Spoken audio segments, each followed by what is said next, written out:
Hashama akkam jirtu har'ammoo waa'ee caatii yookaan jimaa ilaalchisee waan baay'een isinii qabadhee jira. Faayidaan isaa maali? Miidhaan isaa maali? Akkamitti dhiisuun danda'ama? Akkasumas immoo yoo qaamuun dirqama ta'e maal gochuu qabu kan jedhuun isinitti hima. Chaanalii kanaaf haaraa taanaan sabskiraayib godhaatii maatii ta'aatii waan hedduu irraa argadhaan jedha. Ani maqaan kiyya Dr. Abarraa Olaaniin jedhama. Gargaaraa Piroofeesaraa fi Ispeeshaalistii Wal'aansa Dhibee Ijoollee fi Daa'immaniiti. Asumaan gara barnoota kootti seena jechuudha. Waa'ee faayidaa fi miidhaa jimaa qaamuu. Jalqaba kan ilaallu gara miidhaa isaadha.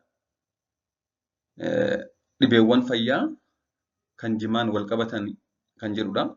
Miidhaa jimaan fiduu danda'u kan jedhu ilaalla. Achi immoo faayidaa isaa, achi immoo akkamitti dhiisuun danda'ama? Dhumarratti yoo dirqamni qaamu ta'e maal gochuu qabu kan jedhu ilaalla. Jalqaba rakkoo sammuudha.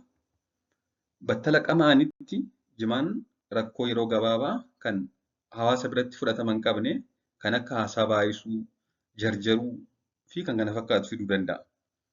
Kanaan alattis hirriba dhabuu fi yoo jimaa dhaaban yookaan yoo adda kutan mukaa'uu yookaan dipireeshinii fida.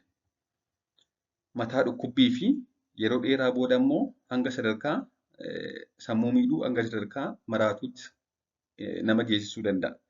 Keessumattuu namoota dursanii rakkoo sammuu qaban itti hammeessa, daran itti hammeessa. Kanaaf egaa namoonni duraan rakkoo amalaa, rakkoo sammuu qaban yoo jimaa qaaman itti hammeessa jechuudha. Hanga sadarkaa maraatummaatti geessisuu danda'a. Inni lammaffaan dhiibbaa dhiigaa fi dhukkuba onneef nama saaxila. Jimaan dhiibbaa dhiigaa ol kaasaa, dhahannaa onnee ni dabala, akkasumas dhikkisa onnee ni jeeqa, ariitiimiyaa fida jechuudha. Dhukkuba onnee tasaa kan maayokaardiyaal infaarkshin jedhamuuf nama saaxila. Qorannoon biyya Yemenitti bara 2015 taasifame namoota dhukkuba onnee tasaa yookaan maayokaardiyaal infaarkshiniidhaan hospitaala seenan keessaa parsantaan 79 kanneen jimaa yeroo dheeraaf qamaan yookaan caatii yeroo dheeraaf fayyadamanidha jechuudha. Akka qorannoon kun agarsiisutti. Sadaffaan immoo rakkoo qaamota sirna bullaa'insa nyaataa irraan ga'udha. Tortoruu ilkaanii fi keessoon afaanii deddeebi'ee madaa'uu, liqimsituun garaachii fi marrimmaan madaa'uu, dhukkuba garaachaaf nama saaxila. Gogiinsa garaa fida.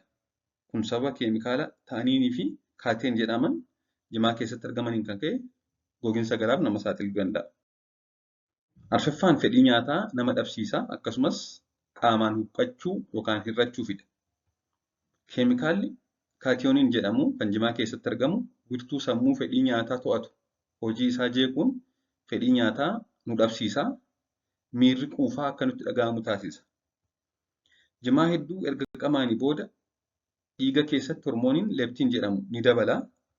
Hormooniin kun ammoo fedhii nyaataa hir'isuu fi ulfaatinni qaamaas akka irratti taasisuuf gahee qaba. Kanaaf fedhii nyaataa hir'isaa ulfaatina qaamaa ni hir'isa jechuudha. Inni shanaffaan jimaa fi dhukkuba sukkaaraadha. Dhukkuba sukkaaraa keessumaa isa lammaffaa taayip 2 diyaabeetis jennu. Jimaan hormooniin kaatekoolaamaan dhiiga keessatti argamu akka dabalu taasisa. Kun immoo hamma sukkaaraa dhiiga keessatti argamu ol kaasa. Hormoonii hanga sukkaaraa to'atu kan insuliinii jedhamu ni hir'isa. Kanaaf egaa dhukkubsattoonni sukkaaraa jimaa ni qaamu taanaan dhukkubichi itti hammeessuu danda'a. Inni jaffaan immoo tiruu fi kalee irratti miidhaa ni fidudha. Keemikaalonni jimaa keessatti argaman tiruu miidhuun madeessuu ni danda'u, hepaataayitis fiduu danda'u. Even hanga sadarkaa siroosis jedhamutti, hanga sadarkaa cimaa siroosis jedhamutti gahuu danda'a. Kalees haaluma wal fakkaatuun miidhaa irraan geessisuu danda'a. Torbaffaan jimaan sirna wal hormaataa ni miidha. Gahumsa wal quunnamtii saalaa hir'isa yookaan impootensii fida. Oomisha sanyii dhiiraa yookaan ispermii miidhuun rakkoo dhala dhabuu fi kan fakkaatu fiduu danda'a. Inni gad biroon immoo fedhii wal quunnamtii saalaa keessumattuu dubartoota irratti ni dabala. Kun ammoo dargaggoota sagaagalummaadhaaf saaxila. Dhibeewwan saalquunnamtiin daddarbaniif ni saaxila. Fedhiin ni dabala haa ta'u malee gahumsi immoo ni hir'ata. Inni saddeettaffaan qorannoon akka agarsiisutti jimaa yeroo dheeraaf qaamu kaanseriidhaaf nama saaxiluu danda'a jedha. Keemikaalonni jimaa keessatti argaman hedduun miidhaa sadarkaa seelii irratti geessaniin kan ka'e keemikaala reactive oxygen species jedhaman dhiiga keessatti akka baay'atan taasisuun dhibee kaanseriidhaaf nama saaxiluu danda'a jedha. kaansarii afaanii, kaansarii buqqee mataa mormaa namoota jimaa qaamaa irratti akka baay'atu qorannoon ni mul'isa. Inni garbuun dubartoota ulfaadha. Dubartoonni ulfaa kan jimaa qamaatu daa'ima humni ulfaatina isaa baay'ee xiqqoo ta'e deessi. Haati tokko yeroo ulfa yoo kan jimaa qamaatu kan caatii qaamtu yoo ta'e ulfaatinni daa'ima isheen deessu xiqqaachuu danda'a. Daa'imman akkasii immoo lubbuudhaan turuuf waan rakkataniif miidhaan adda addaa illee isaan irra ga'uu danda'an du'uutti jechuudha. Inni gara biraan namoonni jimaa qamaan araada kanneen birootiif ni saaxilamu. Namoonni jimaa qamaan caatii qaaman yeroo hedduu araada dabalataaf ni saaxilamu. Fakkeenyaaf tamboo xuuxuu, shiishaa akkasumas alkooliif ni saaxilamu jechuudha. Faayidaa jimaa yookaan caatii qaamuun qabu yoo ilaalle jimaa qamamuun bu'aa yeroo gabaabduu qofa qaba. Jimaa qamamuun bu'aa yeroo gabaabduu kanneen akka miira gaarii yookaan gammachuu dhaga'amuu, kaka'umsa yookaan sissi'aayina qabaachuu fa'aa fiduu danda'a yeroof. Akkasumas dandeettii xiyyeeffannaa yeroof dabaluuf, ofitti amanamummaa dabaluu fi haasaa gaarii taasisuuf akka fayyadus kan himan jiru. Fakkeenyaaf barattoonni yeroo qormaanni ga'u, yeroo qo'atan kan isaan kana fayyadan baay'inaan xiyyeeffannaa yookaan atteenshinii akka dabaluufidha. Kanaan ala jimaan faayidaa hin qabu jechuudha. Miidhaa hedduu qaba. Yoo dirqama ni qaamtu ta'e yeroo qaamtan tokko garaa beelaatti qaamurraa of tiksaa. Osoo waan nyaatiin qaamuu hin qabanii akkasumas yeroo dheeraaf qaamurraa of ittisaa bishaan baay'inaan dhuguu jechuudha. Alkoolii, kookaa-kollaa, sukkaara, loozii waliin fayyadamuu dhiisaa. Akkuma nyaataniis qaamuu dhiisaa. Yoo akka itti dhiistan barbaadan immoo dhiisuuf jalqaba sirriitti murteeffachuu barbaachisaa. Yeroo gabaabduuf hanga isaa hir'isaa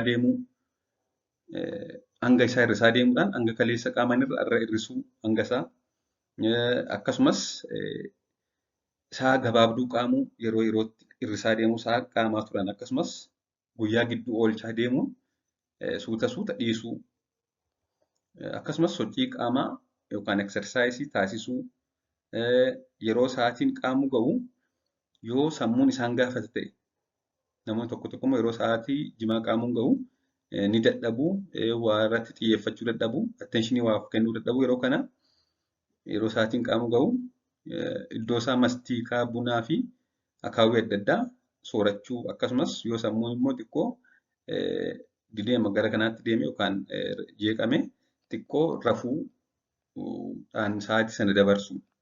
Kana godhanii egaa dhiisuuf yaaludha jechuudha. Takkaatti dhiisuun ni cima. Kanaaf hanga isaa hir'isaa guyyaa gidduu oolchaa akkasumas bakka isaa waan biraan bakka buusaa deemuudhaan dhiisuu ni danda'ama. Namni waan isa booji'e yookaan isa mo'eef yeroo hundumaa garbicha ta'ee jiraata jedhama.